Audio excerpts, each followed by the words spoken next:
In the modern day, we are currently being faced with a sixth mass extinction. It is being driven by humans looking for more resources for our increasingly modernizing world. This is a time lapse from 1984 to the modern day. These are areas that once held primary rainforest that are now being deforested. The change starts slow, with a few agricultural plants, yet over time, it leads to an entire area of primary rainforest being deforested. We are losing rainforest at an alarming rate, with almost a third of the rainforest on Earth being lost. Our consumerism has a cost. These plots of rainforest formerly contained thousands of species, many species being lost before even being discovered.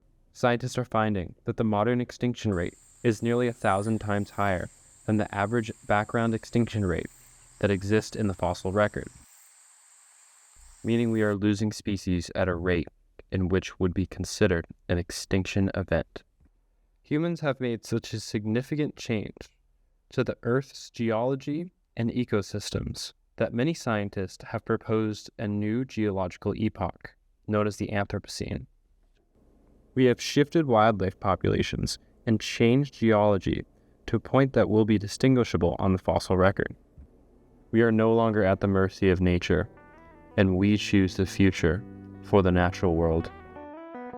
In order to preserve wildlife into the future, we must learn to appreciate and understand the wildlife that we share this planet with. We must start to see the value that biodiversity holds. And when it comes to biodiversity, little rivals the Amazon rainforest.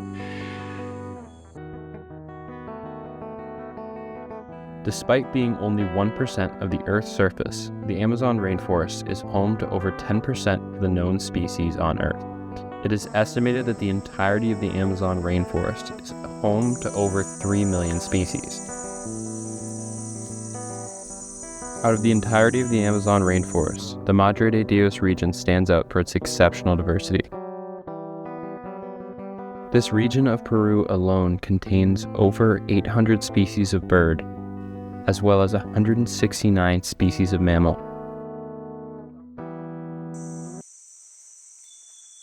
A majority of the diversity in the Amazon rainforest comes from the plant kingdom. The Madre de Dios province alone contains over 20,000 species of plants. The plant diversity here is so intense that in a 24 square acre plot, there is as many tree species as the entirety of the continental United States. It's the rainy season in the Madre de Dios.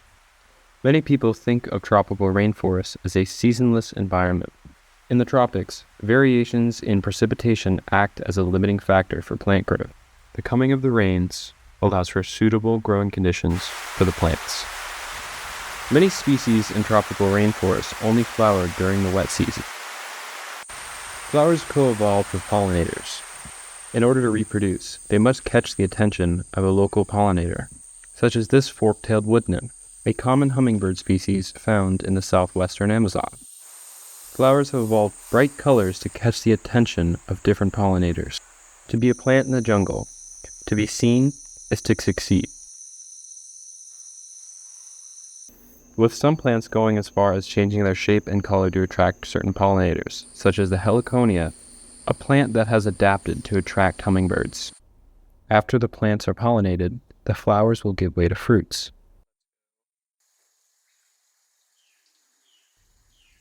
Being the most diverse terrestrial vertebrate group, birds are often the first to take advantage of these new resources. The newly fruiting trees attract some of the jungle's best groomed inhabitants.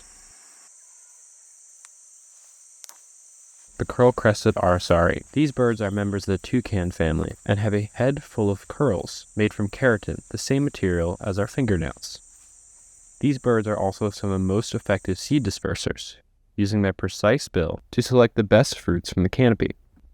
The arsari will then defecate the fruits, dispersing the seeds miles away from their origin.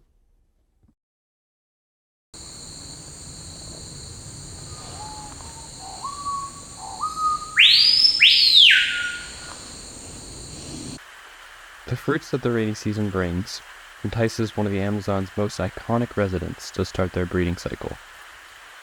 the macaws and parrots. With 6 species of true macaw and 28 species of parrot in total, the southeastern Amazon is a hub for parrot diversity. Macaws often form lifelong pairs and can often be observed grooming each other, also known as preening. This activity helps strengthen their bond and care for each other's feathers. In captivity, when a bird is separated or loses its partner, it will often exude signs of depression and will often take years to bond with another bird or may never bond with a bird again. Macaws are known for their amazing intelligence. In some studies, macaws have even bested young children in their problem-solving abilities. They use their dexterous beaks similarly to how a human would use their own hand. This helps them to manipulate and understand objects in the world around them. Like other intelligent animals such as humans and elephants, macaws undergo something called cultural learning. Macaws have unique calls to individual groups, with an individual group of macaws having their own language. This means a group of scarlet macaws may not be able to communicate with another group of scarlet macaws because they use a different language. With such an intelligent animal, it is not uncommon to observe play behavior, sometimes doing things just for the fun of it, providing no benefit but occupying their intelligent minds. Play also helps to strengthen the bond between birds, such as these 2 scarlet macaws here, jousting and grabbing at each other. Although this may seem aggressive, this is just another way that these animals bond, with the female letting her mate know that she's had enough.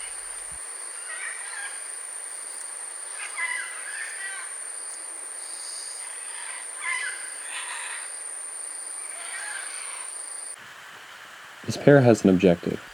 They're surveying local trees, attempting to find the right nesting environment. They're looking for a tree hollow, or a tree big enough to excavate. Yet, with deforestation in this region, both can be hard to find. She carefully inspects for a nesting space. She must ensure that this nest will be a suitable fit to keep her young safe. She prods and picks at logs, testing their viability. Yet she must be careful where she selects, as she hears a familiar foe. A white-throated toucan. These birds are one of the most efficient nest raiders of almost any animal in the forest. The presence of the toucan makes her uneasy, as all birds of the forest dislike toucans. Making their way through the forest canopy, looking for nests to potentially raid. The white-throated toucan begins to become too close for comfort, inspecting the macaw's behavior.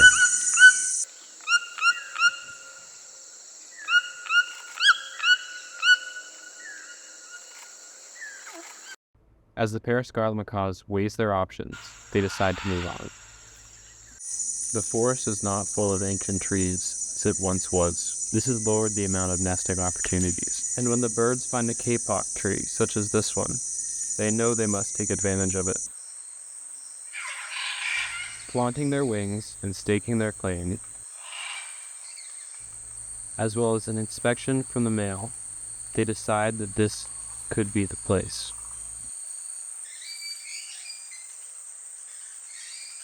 Using their strong beaks, they begin to excavate the cavity. But like any other macaw behavior, there's always hang time,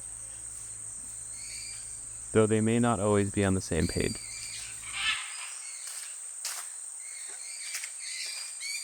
With a little bit of time and luck, this pair may become parents.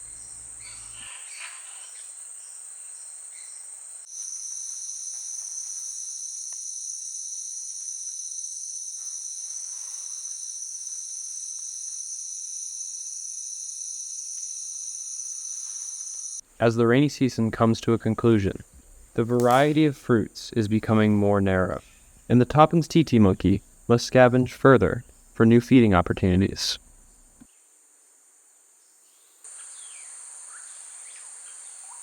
Toppin's titis often live in family groups, revolving around 2 parents with their offspring from past years, who still have much more to learn before going off their own, such as this juvenile Toppin's titi, who's unsuccessfully foraging for bamboo.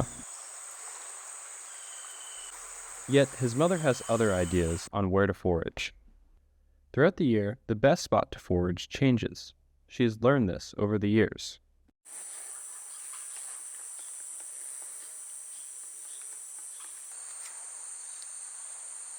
She searches out for one of the most important plants in the neotropics, Cecropia, a fast-growing tree that has fruits that can be enjoyed by almost any fruit eater.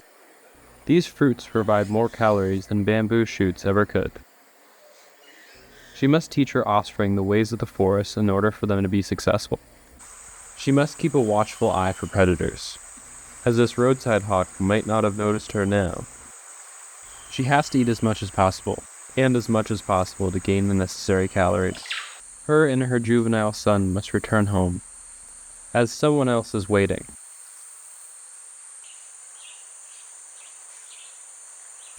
The mother had to return to her infant.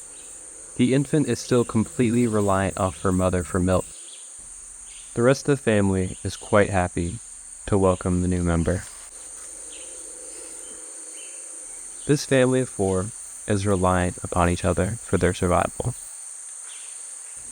Monkeys being in the primate order, the same order that contains the human species, these TT monkeys feel a similar range of emotions that connects them deeply as a family.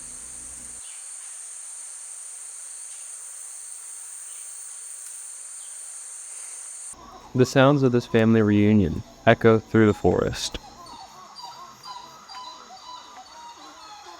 As feeding ends for the infant, play begins to commence.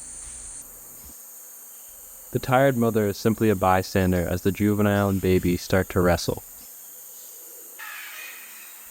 The older brother is plotting an attack as he lunges at his younger brother. Like most younger siblings, he kicks his brother off. The younger sibling gets his revenge as he grabs his older brother's tail. The younger brother isn't satisfied as he jumps up for a second attempt to grab at his older brother's tail. And now the younger brother is king of the branch, but not if the older brother has anything to say about it. The mother is simply a bystander to her 2 children's chaos, though she might unwillingly get drawn in, as both of her children jump on her and harass her.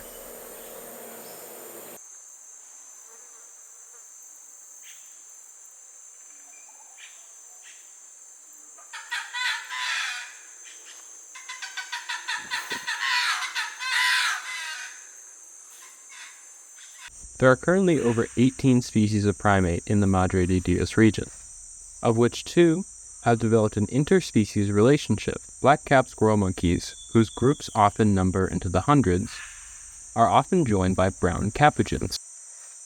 This mutualistic relationship benefits both species, as the black-capped squirrel monkeys are quite effective foragers.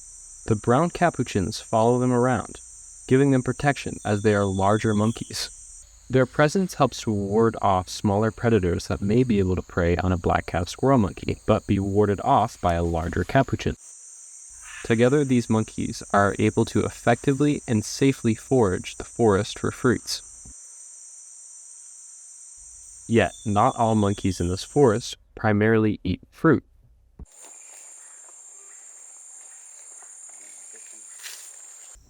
The red howler monkey, a foliivore, meaning they primarily eat the leaves of plants. Yet these monkeys must be extremely careful with the leaves that they eat. Many plants contain toxins and can make the monkeys extremely sick and even die. And when they find their favorite kind of leaves, they savor the opportunity. Like other herbivores, howler monkeys have a complex gut microbiome. This allows them to get their cellulose-filled diet to contain protein. And they must eat a lot. In peak dry season, over 98% of their diet is made up of leaves. They specifically target young leaves as they have the most nutrients and proteins. Howler monkeys are not called howlers for nothing, as their calls are known to be the loudest of any land mammal. The adult males have an enlarged organ in their throat known as a guttural sac. This helps them to create their ear-piercing howl that can be heard nearly anywhere in the forest.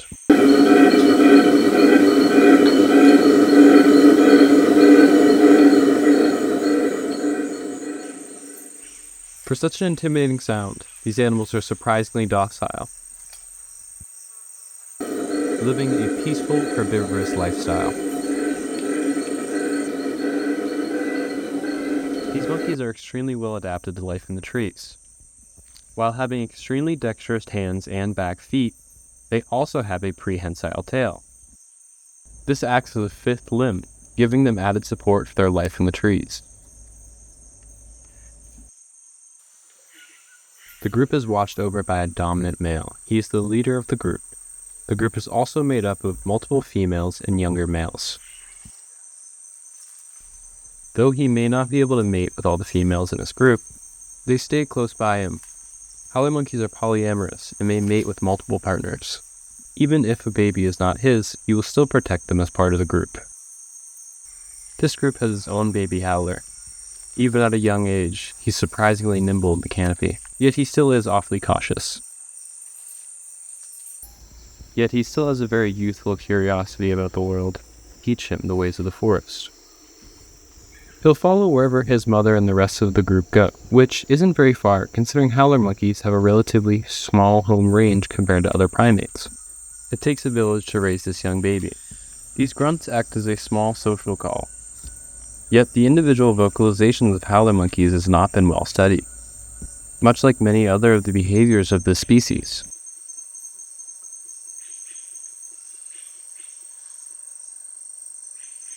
Almost every animal in the tropics has either been underfilmed or understudied, and we continue to learn new things every single day.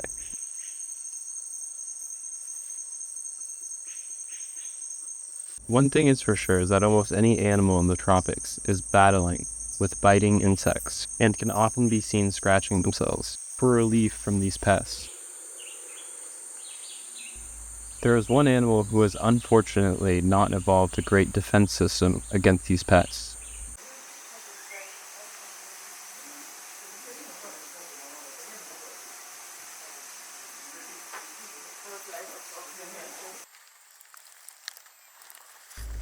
The yellow-footed tortoise, one of two tortoises in the Amazon rainforest. His shell may seem impenetrable, yet many invaders find a way to take advantage of him.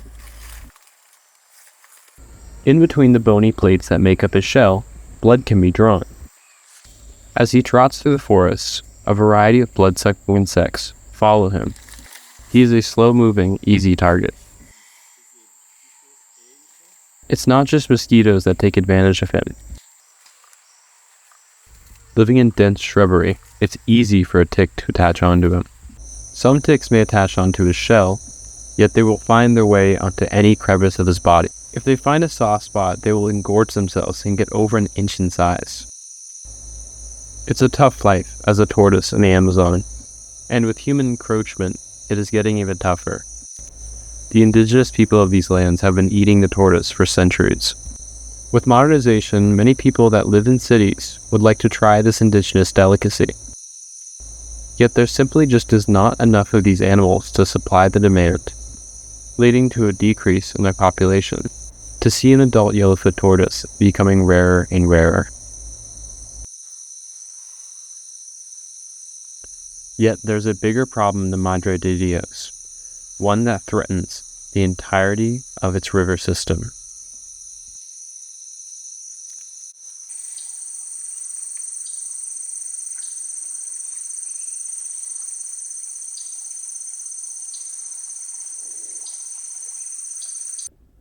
Although the Amazon rainforest is thought of the greatest expanse of wilderness on the planet, there is a scar in this landscape that can be seen from space better than the Great Wall of China. Miles of rainforest laid to waste due to gold mining. Gold in the Amazon basin comes from the high Andes. As sediments from the Andes come down, they deposit gold in the lower basin. Miners will destroy acres of land in order to access this gold. They use machines to uplift the sediment from the river basin and leave behind large gravel beds that destroy the local waterway. Many people working in these mines have no other choice They need to do so in order to make the money they need to survive, and gold mining pays off better than most local industry. There's a type of aquatic ecosystem that is protected from the effects that gold mining has on the river and is able to support one of the widest varieties of life in the entire world. Oxbow Lakes.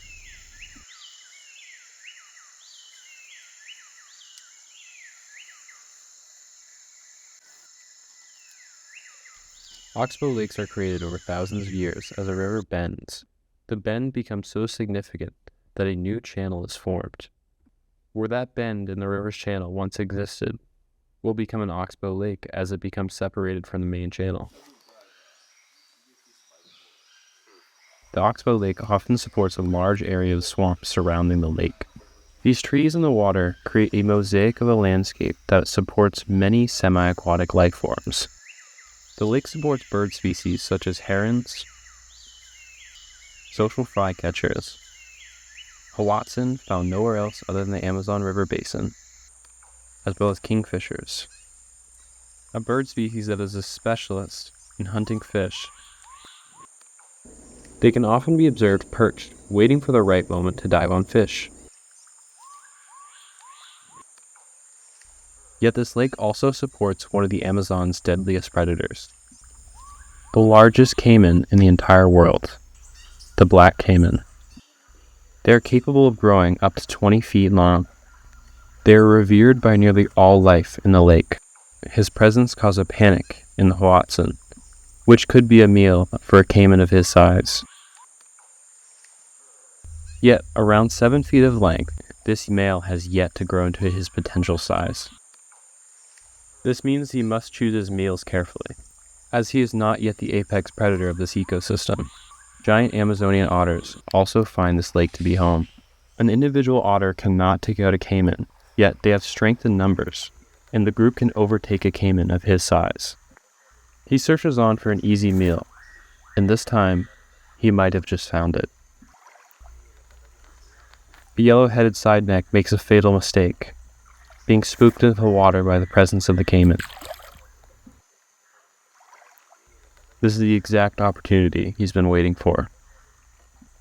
With his eyes set on his target, he begins to strike.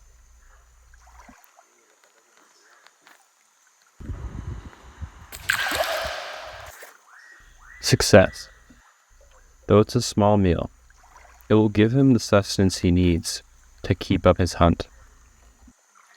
If he's able to survive, in multiple years, turtles will not be his main menu item, as he will be capable of taking down deer, younger tapir, and the otters of this lake will pose less of a threat to him at over 16 feet long. Yet until that day, the giant Amazonian otters reign king over this lake. For now, the otters are free to roam this lake. Every day, the otters begin their day with a hunt, searching the lake for its plethora of freshwater fish. This activity takes up a significant amount of energy, leading to the otters having to spend a significant amount of time resting. Like nearly any other mammal in this forest, they enjoy a good scratch, keeping their pestering bug bites away. Yet they must stay cautious, as large black caiman and even jaguar pose a threat to them. Yet they have assurance that they have safety in numbers. With adult otters measuring almost 6 feet in length, they are a force to be reckoned with. Yet with threats from gold mining, as well as habitat degradation and loss, these animals are endangered. Being the largest freshwater otter on Earth, there is something to be said about protecting wildlife that seem as if they're from a different time.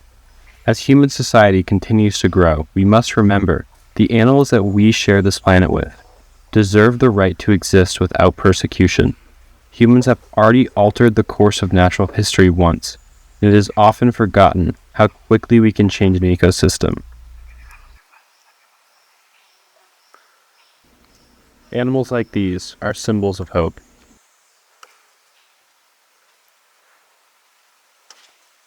As we move forward as a society, we must learn to coexist and appreciate the wildlife we share this planet with. We share more with wildlife than we care to admit, as life on Earth deserves to exist as it has for millions and millions of years. When it comes to ecosystems, it is harder to restore what has been lost than to protect what already exists. If we continue to protect these ecosystems, nature can be enjoyed by future generations. This can only happen if we change our ways, and change can begin with you. Be the change you would like to see.